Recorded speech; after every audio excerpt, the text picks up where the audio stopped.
السلام عليكم ورحمة الله وبركاته. الحمد لله رب العالمين، والصلاة والسلام على من لا نبي بعده، نبينا ورسولنا محمد صلوات ربي وسلامه عليه. أما بعد، أيها المستمعون الكرام،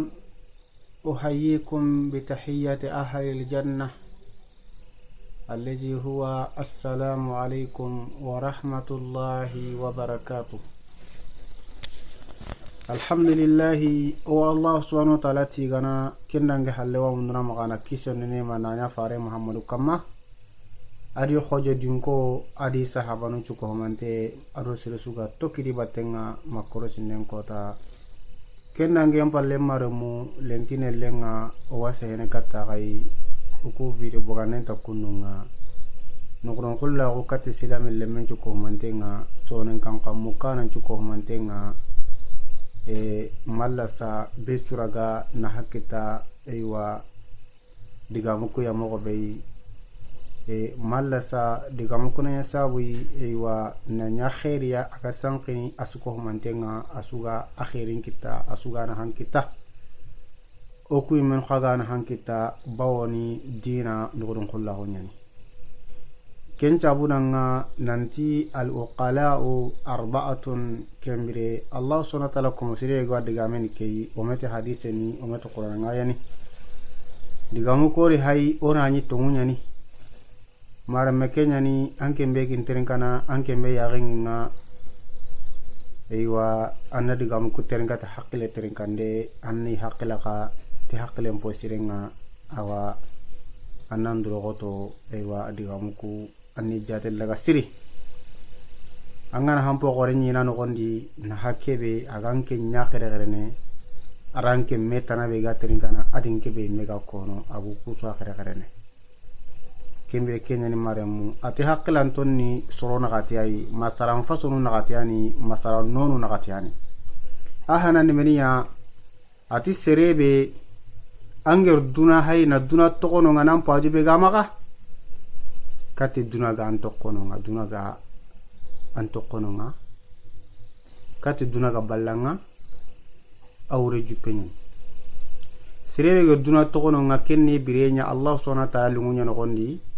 ama tokre yonki lungum batenga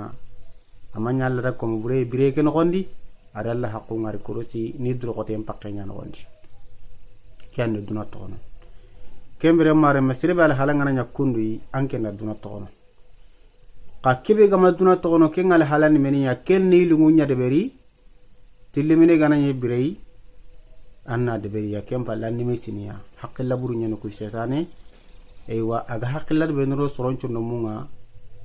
kembire kunu kunyo gonu nyi ko heta haqqalla sire haramare me gellal mina gumbire andro ko tan nan koy Allah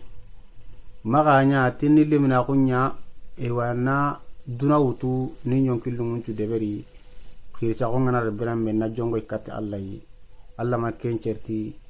ro ire sire sunaka ama kella haru kin sire sunan tanga qorono e wanke mbega kendo berni khari haramare me nga qoro ke kamman kala kenya kamma karanta wala kota bane tilimene landa merne mukuni li kota bane kembere kenya ni mareme keni hananga duna warakata ga ngalla duna na ngalla kambirei ayo wanga ni na makara ya ka duna hajun takanga bawni duna dun kom pajun takanga anga yonki lungu nyando kono batenga hajun takanga khalsi ke be megeni daga men takaya maka khalsi ke be geni daga men takaya maka seren takanta kalle mako kunumullah bawoni anqaso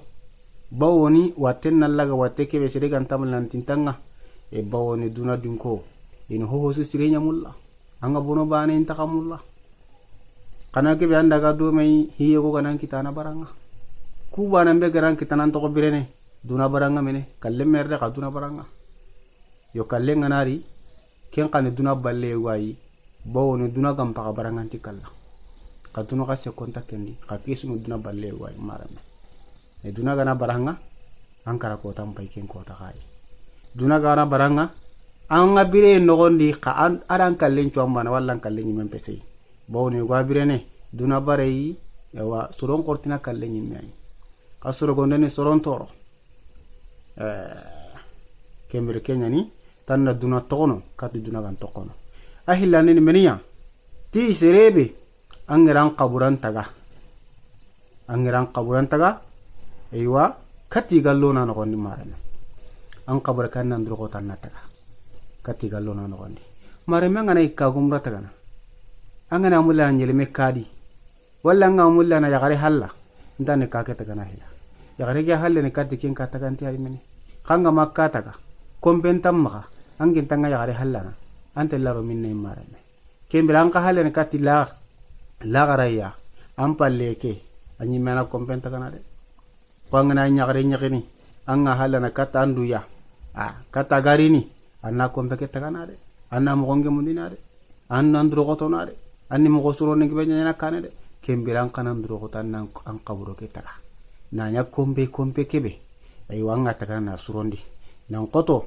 anya yakin kombe ngat asuroni mobe anna kaburo ke di surondi nan koto kenga na golle sire ngebe ndeberi na Allah subhanahu wa ta'ala na lungunde beri nan tokki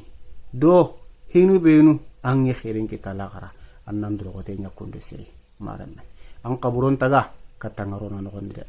sirenta taga nanda an nan dukini dunai an kaburo ke tokono ngade an atelur hokendi mene antinya na hosira e maranne kene hillandi Allah gan hak sirekin da kay ora garo dunai de okumo kaburon taga de an na ke ko gonda nati kaburo digami bugoyi marame hakele kita seberi kene hillandi asikani ni meniya ati serebe giri kamandungandi angeran kama anteke kamane angera lungunde beri nanto kira alungunga ageti kebe de beran de beri ageti kebe tokono ngani tokono nga marame angeran kamandungandi katanga gemalle makono serebe ge tokalla khallenga angi ngana alla gemalle mako kota be anga gemalle magoye anga khanna kinen ko mosire kallenga na kota be awalla gemalle mago awakhanna awanya galni bawoni gelli kallem birenga malaika no ngarni nanti aywa ani haklen ta gondi iwani misi wasana iwa arjanna koynei na imben koyei na koy nan talloram bay keno koy anga nyako burei yo xamma nyako burei Allah rampa arjannai nyakale njoppe gelino ma kembira walla gemalle maku awakanna kembira kene maram alla lungun de beri katanga gemalle makunde kembire hakkalanti an ki gade berni hakkalante gadi sirebe antamul lakunan koni mena kende karo duyonki lungunye sorol lungu nambara gare seberi mbelaku anganate seberi ina to kalla ketawa severin betu kota bane bito hilli heti qasu bane heti sina bane heti angwi muma allar kenya ko fare muhammad danga ati fasbir kama sabara ulul azmi min ar-rusul fare muhammad seberi ko hankana qoto dunku ga seberi mo bay an kan seberi kununga kembira marane seberi betu kota bane anki ngaraga kunu nyai kunum beti kembira marame kembire kiani sikaninga anna alla dungandi na golle de bere golle be alla gaddungineti ken golley katanga alla gemalle mawon kene sikandi na katande marame ken kanga ati serebe anga salli angara alla androgoto na salle ken asigindi imo gondi nandrogote nyano gondi na nyi wakatinga na nyi nyam gondi mo go be ga mun namma kana nyakununga katiga sallinanga silami anga nakara isallinanga anka drogoto anna salle ki bangar biranna surondi katiga sallinanga kota warni silam nya gananga isallinanga kasilam ga hitanga onti sallinanga de kemiran drogoto anna salle kanna surondi anna nyi mogondi anna nyi wakatinga anna kini mogondi anna nchalle ko alla fare sallallahu alaihi wasallam ga salli mogobe atimeni fare muhammad sallallahu alaihi wasallam ati sallu kama ra'aytumuni usalli qasalli ko ka garingiri mogobe ngasalli hukuma alla harangar to yaqinga qora sallenga la halan jumugo ibe ga makhara andro goto qaranga non tirndi tinto qaranga nonga tinto tuanga nonga tinto alla ko masurunga ina ko yanga ina konanda ina tampanjanda kembera nan calli qalla hare sahaba nu ngira nguri mo ko be ridwanullahi alaihim ajmain igira Allah hare ngiri mo ko be annan do ko tan nan calli ko kundunga o ma ngiri qora wasalli no Allah hare ngi salli mo ko be nasabunya kitabundi ho hon tanonga illa Allah garasu ewa agarasu kinyandoy tina ke ho matko halle kembere sirebe angiran do ko to nan calli na salle ke na surondi katti ga salli nanga mare manga na salle nya salli burenga anke lona aya belle geti wailun lil musallin allazina hum an salatihim sahwan kembiran lona kiano gondi wailu nya nanda heleke nya na bonen nya nanga yanga katti nya nanda salli bur salle anna ken to kono mare kembire kuna kati hakkelante nya ku kundu korosi hakkelante nya hakkelante ko kudi hakkelante nya ku wali mendi hakkelante nya ku kundu awa agi golle nya ni kamma hakkelante nya ni aga ku walla iya gon kane wakati su agi hayni agi drogotono na itopoto ni yammo be agan kawa kemire maren khaki nyan cene kata gai video hanam pay kay no don ko la gon tan dinan no gonde ga mulla na me warakille alla gan khair kini nda gai ya rabbi walla nyagana alla gan khair kini nda gai leger mo watire alla gan kenya nda su ko mantenda nga su ko mante mullati alla yi ngalla na alla gan no su ko manten kanu ta kenyi mi Allah subhanahu wa ta'ala jatinga alla gan nda kasu komanten kanu na sabunya e wogere me kanu ta ken alla be alla gan no kasu komanten kanu tiken kanu ibana ne onati Allahumma salli ala Muhammad wa ala ali Muhammad kama sallaita ala Ibrahim wa ala ali Ibrahim wa barik ala Muhammad wa ala ali Muhammad kama barakta ala Ibrahim wa ala ali Ibrahim fil alamin innaka Hamidum Majid